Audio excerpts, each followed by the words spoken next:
జగన్మాత శాకంబరీదేవిగా అవతరించిన మాసం ఆషాఢమాసం. అంటే ఒంటి నిండా పచ్చి కూరగాయలతో ఆవిర్భవించి ప్రకృతిని ఆహార సమస్యల నుంచి కాపాడిన మాసం ఆషాఢమాసం. ఈ మాసంలో వారాహి అమ్మవారి పేరుతో భక్తులందరినీ జగన్మాత రక్షిస్తుంది.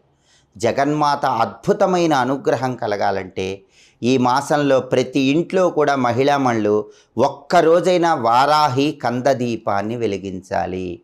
ఆ వారాహి కందదీపం అనేది మీ ఇంట్లో సభ్యులందరికీ అఖండ రాజయోగాన్ని కలిగింపజేస్తుంది. ఈ వారాహి కందదీపాన్ని ఎలా వెలిగించాలంటే ఈ మాసంలో ఏ రోజైనా సరే వారాహి అమ్మవారి విగ్రహాన్ని లేదా చిత్రపటాన్ని మీ గృహంలో పూజా మందిరంలో ఏర్పాటు చేసుకోవాలి. విగ్రహానికి నియమాలు ఎక్కువ ఉంటాయి కాబట్టి సాధ్యమైనంత వరకు చిత్రపటాన్ని ఏర్పాటు చేసుకోవటం మంచిది. వారాహి అమ్మవారి ఫోటోకి గంధం